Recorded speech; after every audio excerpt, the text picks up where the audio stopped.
Welcome to reFRAMED, a podcast created to educate, encourage, and inspire parents and professionals. The research is clear. Parenting a child that has a history of loss, abuse, neglect, or trauma requires parenting skills and insight to be reframed. We partner with child welfare experts to bring you evidence-based and research-driven information. reFRAMED host Emily Morehead, LPC, and guests strive to make an impact on our world by creating conversations about topics that are important to you, your family, and our communities. Hi, and welcome back to another episode of reFRAMED. I'm your host, Emily Morehead, and today I'm joined with Dr. Erin Espinosa. Erin, tell me about yourself. I'm Erin Espinosa. I'm a senior researcher at an organization called the National Council on Crime and Delinquency. I've been there for about a year. Yeah, so Erin, tell me about your work there and some of your recent research that you've done.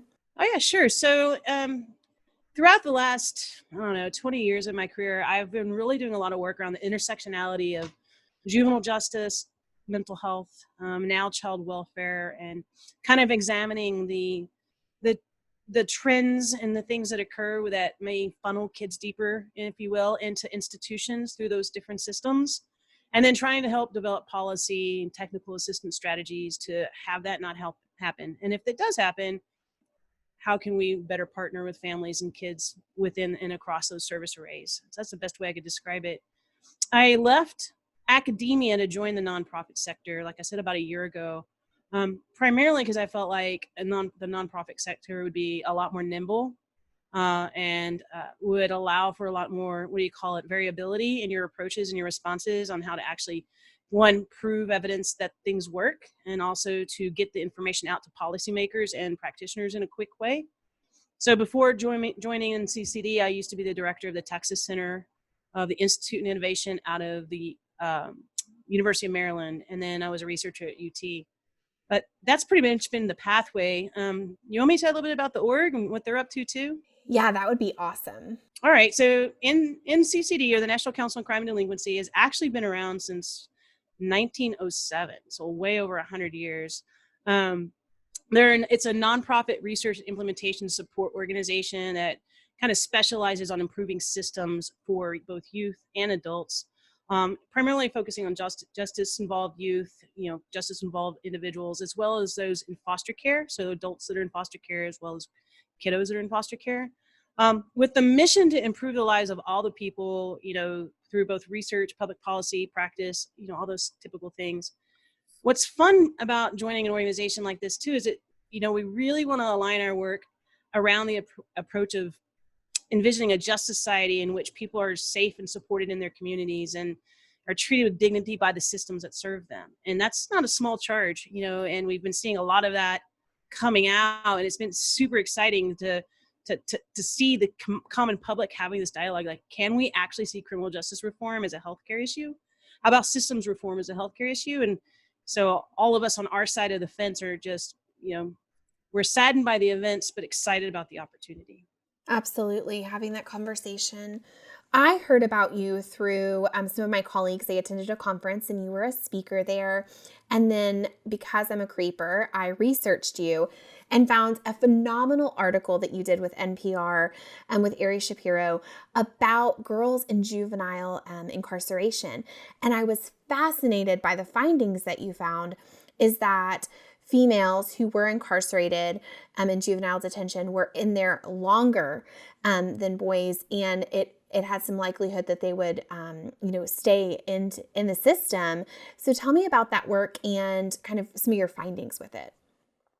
It was exciting, one, to embark on that story, and two, to figure out that it would get traction enough, because it was research that Ari Shapiro wants to hang out and have a conversation. So let me give a backstory to that, about why we got there. So I actually started my career out as a juvenile probation officer. And, I can't tell you how many times I would see girls come into our detention center and we wouldn't know what to do with them. We wouldn't have a clue. And it wouldn't be uncommon. And I think I opened up our blog that advertised the webinar you were talking about with this story about, I have this 16-year-old girl comes in, I'm the on-call probation officer. I was supposed to make a decision whether to detain her or not. She's coming in and she's been arrested for a runaway. Well, running away is not a delinquent offense. It's not an offense you can lock a kid up for, right? Like, it's just not constitutionally sound, and it shouldn't happen probably in general. But kids run away for a reason. There's a reason why that's happening. And in this particular case, the girl came in for a runaway. Of course, it's 5 o'clock on a Friday. Don't know what to do. Mom refused to take her back because they'd had a huge fight, and she's still pissed off and doesn't want to have her in the house. And they don't know how they're going to calm down, and there's no family member. So I called child welfare, and they're like, well, she's not dead, dying, or bleeding. So, try to find her a place because we can't help her. Tried public mental health, and like, well, she's not really suicidal. I don't know what we can do for her. And I'm a 23-year-old probation officer who read a binder and barely had a degree. I didn't know what to do. So I called up the sheriff department and said, can you help me? We had to take her back home. So we went and drove the kid in the back of my squad car and sat out front of the parents' house and basically spent an hour and a half talking them into taking her back. And the sheriff deputy followed me on the way back out. He was like, yeah, you be ready. You better have early dinner because you're probably going to be called back out to bring her back in for a domestic assault. And that's exactly what happened. She ended up in detention at like 2 a.m. Her mom and her got in another fight, and this time someone had to get arrested. Now, I tell that story because it's not an uncommon one. We don't know what to do. In Dublin, Ireland, what they actually do is they have what they call a three-quarter house or a halfway house. Runaways go there, and then they're reunified with their families through therapy models like functional family therapy. And we don't have that here. So from that case forward, as well as some stuff that I went through as a kid, what I realized is, I could have very easily been that kiddo locked up too, but I was a white kid in a small town in North Texas, and everybody knew me. So when I ran away, I had a safe place to stay. So why is that? What's happening? So the particular study you're referencing, we actually looked at over 6,000 kids who had been arrested over a 3-year time period and did some analysis to see if we could figure out what predicted where they went and how long they stayed. And in that study, you're right, we surprisingly found that girls were almost 12 times more likely to go to an institution for a violation of probation than boys. And then once there, they stayed for 5 days longer on average. And then our more recent study, where we looked over 300,000 kids across a 7-year time period, that increased. The rate was 20% longer. So being a girl by pure nature, one, increased your likelihood for a non-new offense, meaning breaking the rules of probation, to go to an institution. And then once they were there, they stayed 20% longer than boys for the pure nature of being a girl. And even more significant from the treatment perspective is the things that predict how long they stayed were completely different. Having been exposed to trauma increased a girl's likelihood of staying 3% longer than boys. And then having participated in public mental health treatment prior to incarceration increased their stay by 5% longer than a boy. Whereas boys were more likely to stay because of the severity of their offense. So it looks like the girls take a different pathway in. They stay longer, and they stay longer for treatment reasons and not necessarily for delinquency reasons. What do you think that this means for the long-term outcome of women in our society who have an early term, juvenile incarceration exposure? What does this look like for them long-term? It's tough to say. I think from a research perspective, we got a lot more we need to do. We need to do a lot more cross-systems conversation and analyses. Here's what I can tell you anecdotally, though, is that in the work I've seen in child welfare, the numbers vary from as low as 60% to as high as 85% of the girls who age out of foster care becoming pregnant within a year to 2 years from leaving foster care or ending foster care. On the other hand, in the juvenile justice system, when you talk to judges and talk to prosecutors and probation officers, a lot of them say they need to lock these girls up to keep them from getting pregnant. And then when you talk to the girls specifically, from some research we did in California on girls involved with gangs, we've asked them, what's going on? Why are you getting involved in these systems? What's happening? The number one thing they said they needed was a safe place to stay. Versus when we talked to the treatment providers, they said, oh, they need more treatment. So the long answer to your short question is it comes back to Maslow's hierarchy of needs in my mind, is that girls run away for a reason. They run to a place that's safe, even if we don't think it is. That may put them at risk.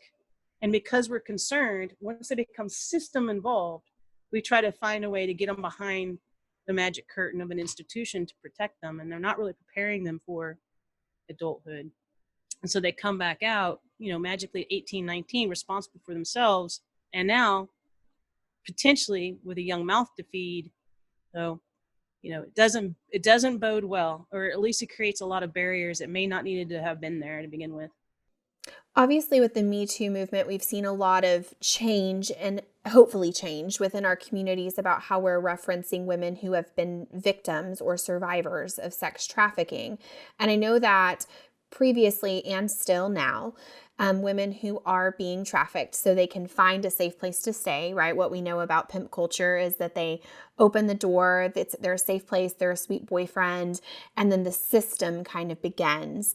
But we see that women try to meet that need for themselves by trying to find a safe place to stay and end up in this dangerous cycle, and then are later charged as juveniles sometimes for prostitution or for sex acts.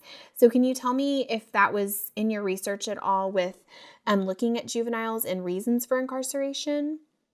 It was not part. It's a new conversation. The Office of Human Trafficking and Exploitation is a new one at the Texas Department of Family Protective Services. They've just got their staff up on board recently. There's a new office in the governor's office. I think it's kind of a new phenomenon, for lack of the term, that people find sexy and are starting to pay attention to.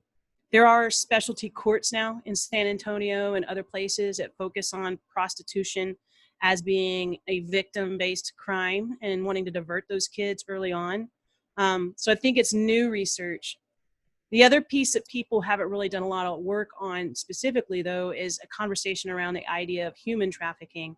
So these girls are just as likely to end up in mandated work conditions as they are to end up in, sex conditions as well. And all of those happen because you're trying to find a way to make it. So in our new research, that kicked off in January, we got a grant from the National Institute for Justice to look at girls' dissidence and gang activity in the Rio Grande Valley. So over the next 3 years, we'll be interviewing between 150 and 300 girls and young women in the Rio Grande Valley. We're actually going to be asking them specific questions around that. And we're partnering with both the governor's office and DFPS to develop those questions to see if we can't get a better idea of how that's happening and if it's truly as significant as people think it may be. Absolutely. That's really exciting. And we're going to stay following that research because it's important. And it impacts, the systems of child welfare. And specifically, I'm fascinated and honestly had chills when you said that a lot of, the juvenile work is keeping these girls behind bars to hopefully prevent pregnancy. When we know that there's a lot of other systems that could go into place for them. What happens when that eventual data, right, that they do become pregnant after incarceration? What happens in that system? Can you walk me through that? It's going to need to be more theoretical and or a case study, right? What I can tell you is from being a person that's worked in both an institution and in the community, it's this life course idea that when big things change in a person's life, their behavior change. It's no different from girls and boys, but it probably happens earlier for girls because boys aren't likely to have a kid and be responsible for them, right? So what happens is they end up really trying to take care of the kiddo, and it's not so much. And you remember, they're typically getting in trouble for violent crimes. You're getting in trouble for things that aren't really in trouble. And I wouldn't get in trouble for because I'm 45 years old, like running away, skipping school, smoking cigarettes on campus. And so when you take those things away and you have this girl that's now been through an institution and ended up with a kiddo, they don't have the same coping mechanisms that they probably need to deal with that appropriately. What I can say is that within institutions, though, is that when girls come in, remember, they come in with almost 3 times higher rate trauma than boys. And you know what? That's actually a predictor of them staying longer, right? Having a traumatic experience. That the institution itself increases the risk of that trauma exposure, right? So as a young lady is sitting in an institution, she hears the footsteps coming down the hall that sound very similar to the footsteps of the guy who molested her. She reacts in such a way, and I've seen it. I've seen girls go straight into hallucinations and throw stuff at them. They get violent, and then they catch a felony while they're in the institution. Meanwhile, they're also triggered through the trauma. That's a systematic issue. And then when you take them away from the things that we do, like when we get scared, there's three things we do. We either freeze, right? We fight, or we run. I've learned recently that I'm a runner. Like my fire alarm went off and I was out the other day. I was out the door. I wasn't freezing or fighting it. I was like, I'm full on out. But when you can't run and you can't fight, and then all you have is freeze, and those are the two things you typically do, then you act out triply bad in the institutions. And so I've seen girls getting to fights with security officers and like bite them to get them off of them. And then they get charged with a felony while they're in the institution. And so whatever it is, the reality is we can't keep putting girls, especially girls who've had trauma, who've had sexual traumas, who have been overly sexualized, especially our girls of color, who that happens to earlier than white girls, and put them in institutions where young male white men are responsible for them and expect there to be a calm in the storm. You know what I mean? Absolutely. Your research is important. When you found that, what systems did you see impactful to mitigate, if you did see that? To mitigate, you mean to mitigate girls going deeper in the system and staying home, or? Absolutely, yes. The best approaches that I've seen are communities that have rallied together around this idea of community of care, a system of care. And that's where courts refuse to basically lock kids up when community-based options are there or should be there. So the last-ditch effort is to put a kid in an institution for a violation of probation that's based upon something that's not a crime, right? So I didn't finish my treatment with my counselor, or I had a problem in school, or I came up dirty for marijuana. The first response shouldn't be to lock them up for that. So the systems that question the idea or use the idea that all behavior is communicative, and they're trying to figure out why it happened. So why are you positive? Not how is it happening? Why are you skipping school? Not how is it happening? And or why are you running away? And let's figure that out. Those systems seem to do better. The others are the ones where that accountability factors in place. So for instance, there's a study out of New Mexico called the Combined Study. A lady by the name of Terry Moyers did this study several years ago, where she randomly assigned a bunch of substance abuse clients to her clinicians in her residential or community clinic. Now, every one of these clinicians had been trained and coached in the best evidence-based practice of the time on how to treat this particular substance abuse, every single one. And what she found was that one clinician out of all of her bunch accounted for 25% of the negative outcomes, meaning that one guy or girl was actually harming the clientele, making them worse. And it brought down the stats for the whole organization. So she went back and she did an empathy screen with all of her staff. And she actually found that that one individual had the worst empathy in the whole department. So what that tells me is that you can be the best trained clinician on the planet, have all the credentials and certificates on the wall. If you're a jerk, you're a jerk, and you're not going to make people better. And so I think part of this conversation has to be, we can't keep referring our girls, our kids of color, to clinical services in the community that, one, have never been validated or matched on their treatment needs, and two, not automatically assume it's the kid's fault the treatment failed. And those things don't systematically happen. And when communities do that, when they hold that accountability on the provider array as well as on the youth and families, we actually see better outcomes. That's phenomenal. We've seen that even with the trauma-informed care movement with our adoptees and our families, that care, like you said, that empathy, that awareness for those providers really does change the system as well. That's phenomenal. What does this mean for foster care? So what does this mean? I'll be honest, I've heard this rumbling for years, and you can tell me if it's true or false, but I've heard that the justice system absolutely uses foster care numbers, the number of kids in foster care, to plan out how many beds to have in these prisons. Is that true? Is there any truth to it? I think the myth is the idea that there's one or the other, and they're not. And so, and only, y'all may cut this, but I can't help it. You're going to get it. So if you think of our treatment system as a pyramid, this bottom layer is one type of institution. This is a different type of institution. And then there's this institution. This middle bunch is your RTCs, your child welfare beds. This bottom bunch is your juvenile detentions, right? Your pre-court stuff. And then that top is youth prison. Okay? So what you see is probation, county probation departments, and child welfare fight over that middle bunch. Those are your residential treatment centers, your foster homes, your basic care facilities, all of those. The same kids go into those beds. So a lot of the projections come down to, can probation access those intermediate beds at the same level as foster care? If not, the kids can get pushed up to the higher levels because those middle ones are not available. And in my research, which I keep pointing to this other screen that you can't see, that's where we see the variability between genders. So boys are more likely to go to these RTCs, and girls are more likely to go to these institutions at almost 4 times a higher rate, depending on which study you read, for violation of probation. And the thought behind that, at least my assumption, and we need to do more research, is because those middle level facilities are non-secure. They're not locked.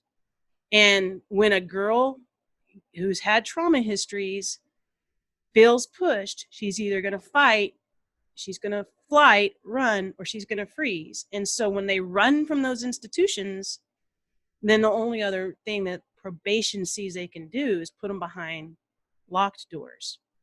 That's one. The other side is a lot of those mid-level institutions don't actually take girls because they're hard to manage. So that bed question is a very good question. It's just very complex to determine how those systems interweave. In addition to, you have to understand that in Texas, juvenile justice is run through our family courts. So a lot of times the judges making these decisions are also your foster care judges. And so it's kind of comes down to, I hate to say it, comes down to a treatment need and how is it going to get paid for? That's fascinating. When we started our Gladney home a little bit over a year ago, we went to the community and we said, we have this, this facility. It used to be a dorm for women who were planning adoption, needed somewhere to stay. And we saw that need decrease, right? Because like what you talked about, the systems and communities and keeping women involved in those. But we went to the community and we said, we have this space and we know women. And so what can we do? And the first thing that they said was, we need beds for girls in foster care, teen girls in foster care. It was a need. They didn't have it. And it was, the first thought out of their mouth of what the need was. So it matches up exactly what you said. There's just not a spot. And teens in foster care, female teens in foster care, have a lot of history of trauma. And so it's hard to provide care. It's hard to have funding for care.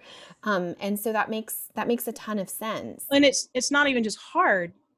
We don't have providers that are prepared. So the biggest complaint I have on the system as a whole is that we have a really bad habit of doing the same thing over and over again and doubling down the dosage with a different provider. Mm-hmm. So you actually have tons of CBT. You don't double the dosage down because a girl has trauma. You also don't force her into a trauma treatment she's not prepared for. We don't actually assess and match the needs. So then when you take a girl, right, who's had tons of trauma history, who hasn't done anything really wrong, she's been brought into the foster care system, and your foster families aren't prepared to deal with the complex responses this now 14, 15, and 16-year-old girl's going to have. Mm-hmm. I was that girl. I know I was hard. My mom, God bless her. We've all been there. And then if the foster families aren't prepared, then the only response they have is to call the police department, and we end up in that perpetual cycle. So I think what at least Texas should do, and I've worked in every state in the union, but this is my home, so we really need to think about how we need to enhance our provider array and provide our treatment providers with either more resources and supports, especially our foster families, on how to deal with these complex kids and families, instead of automatically assuming we actually need more institutions. I think the beds are there. The people with them aren't prepared to deal with the complex needs that the kids are coming in. And so they cycle. Does that make sense? It does. And I can tell you from our experience that matches, right? Like the levels of care that you have to have in place is complex and it's hard because each girl comes with history. And the behaviors, like you said, can seem dangerous and scary. But when you look at them from that trauma-informed lens, it makes so much sense. How can we divert these out-of-home placements? How can we change that? I think, again, it comes back to what you pay for is what you get. And I think Texas needs to make a serious investment right now, thinking about all of these reforms as being healthcare changes.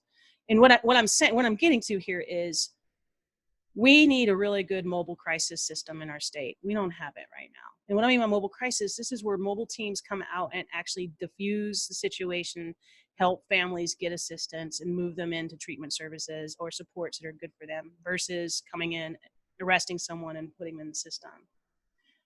We have opportunities to do that with the Family First Act. We have opportunities to do that through our Medicaid waivers. We have opportunities to do that by closing youth institutions and moving money in the community. The situation we have, though, is managed care is not on the same page, as child welfare is not on the same page, as public mental health. They're not all actually looking at that. So your providers are doing the best they can to pay the bills and get things done. So one is we need to invest in the communities to actually create mobile crisis and other diversion strategies that keep families together instead of fragmented when okay. And then the second is we need to be able to invest in our foster care families to actually give them enhanced skills and stop paying just a low rate. If we went to a single case rate where if you got Erin Espinosa in your care, you shouldn't only get paid a little here and a little here and a little there.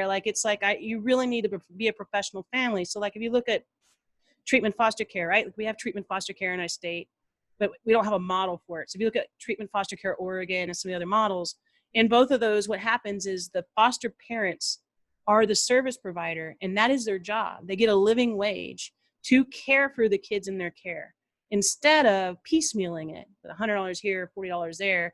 And so I feel like it's a part-time job. It's not. You're a full-time parent.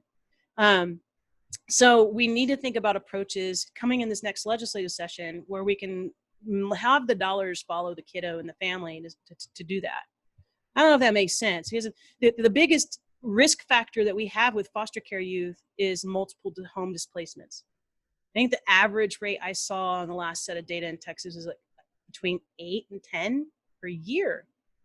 And these kids, especially our girls, bouncing from home to home to home.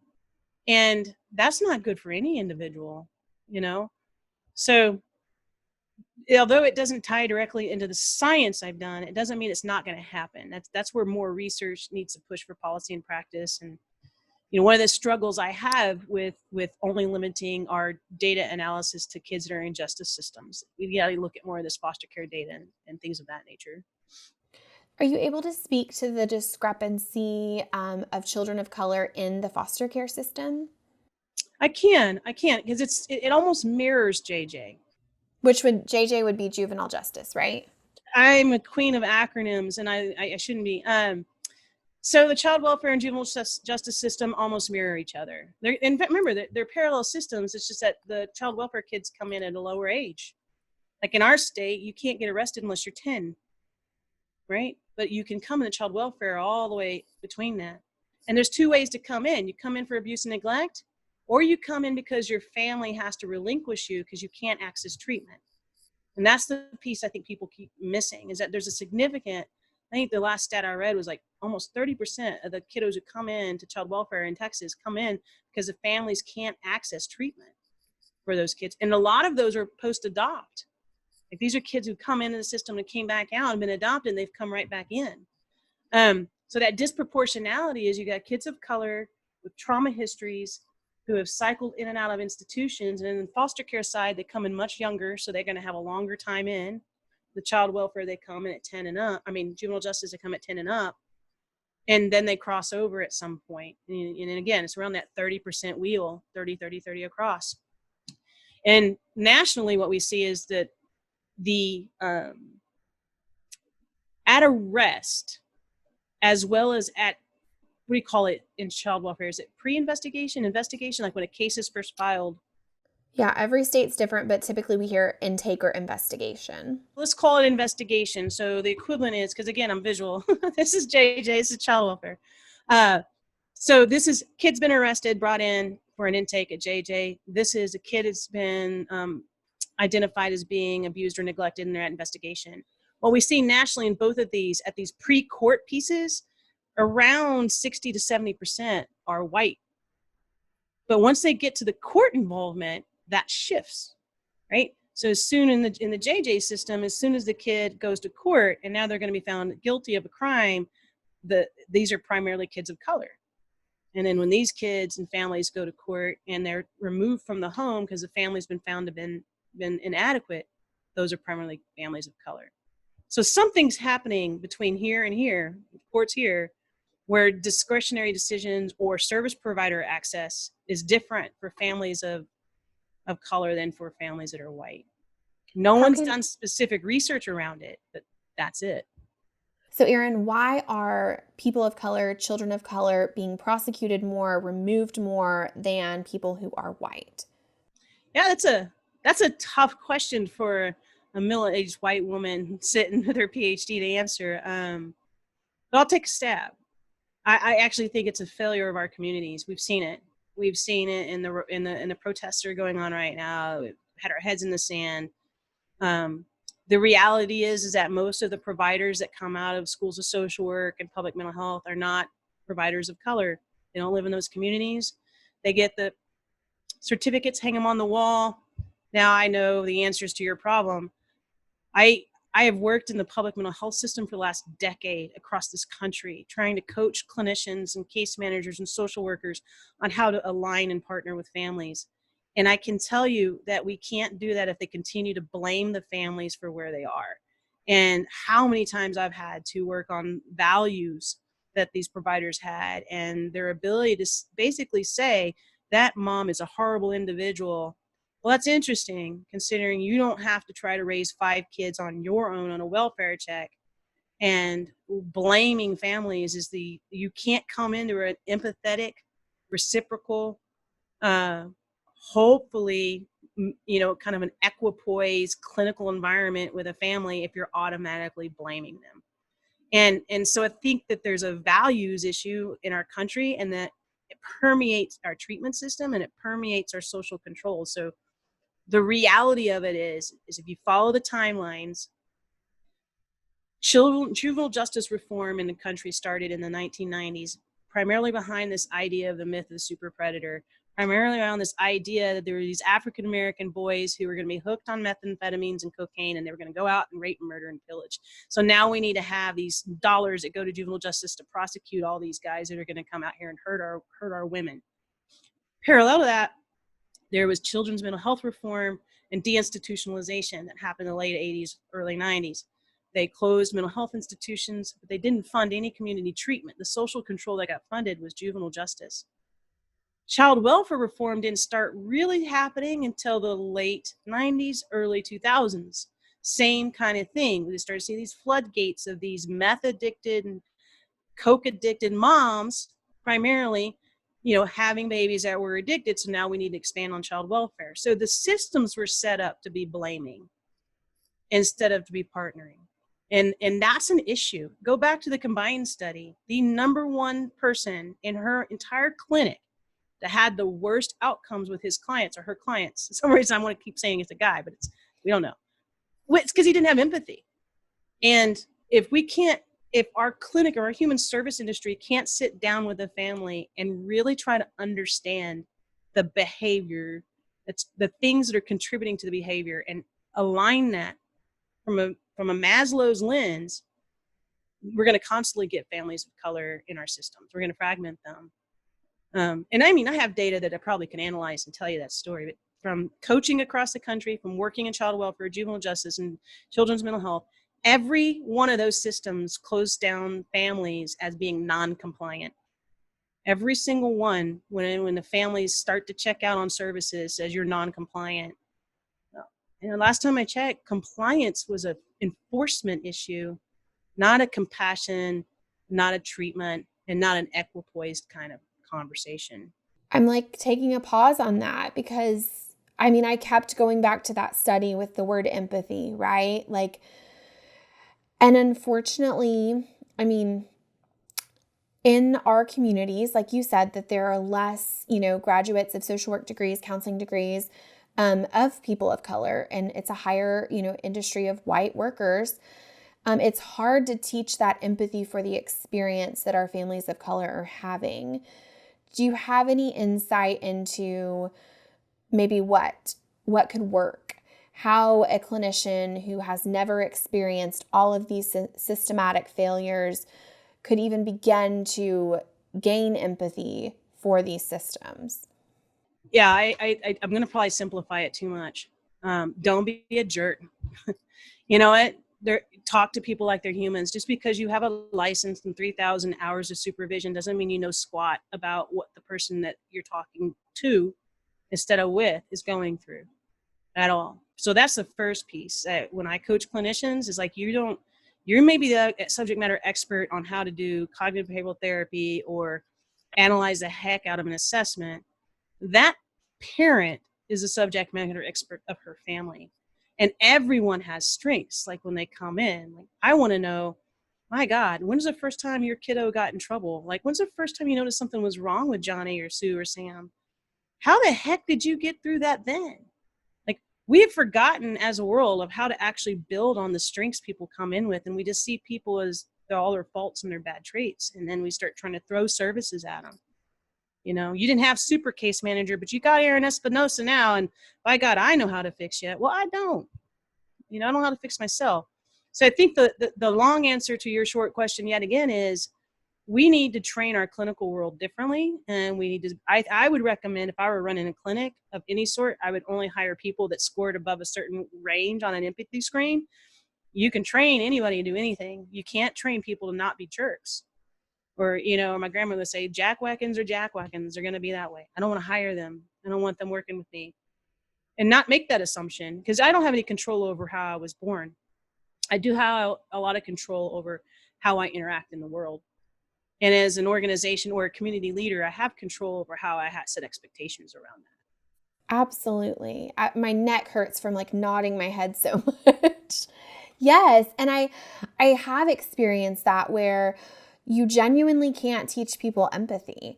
And that is something that, comes from experience and comes from, hardship. And I'm just so grateful that you've shared that with us today, because I think it's huge. And I think it's a really easy, practical tool that, human resources can use to execute and make sure that they're putting providers on the front lines that actually care and don't want to just shove another problem into another problem.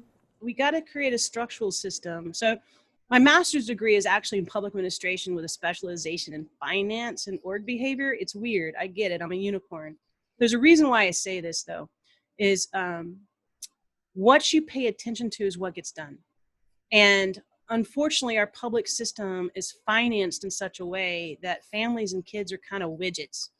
How many did you serve? How many services did they get? And did they get through?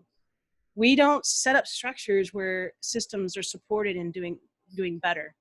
Are we making them better? Are we getting better? Are we hiring better staff? And then we bring in really low level workers straight from college who have no experience, because that's all we can afford for those paying jobs. It's like if your average salary for a case manager in the state of Texas right now is like $38,000. That's unfathomable. That was my starting salary 20 years ago. That's you can't live on that. And so as soon as that case manager gets his or her license, they're going to leave that system and they're going to move on to a private enterprise or do something else. So you lose your good talent pool because there's no incentive. So I know this is not something Gladney can fix, but it is absolutely something that the provider array can talk about, especially going into session. Talk to Texas Alliance, talk to other folks and say, we need to right size our paying models and be allowed to support our growth of staff to be able to have these impacts on outcomes that we need to have. And that can happen. There are models that work through Medicaid waivers, 4E waivers. Stop relying on the state bureaucracy to make that decision. And as a provider rate, say we want to do better and we need to pay the bills to do that.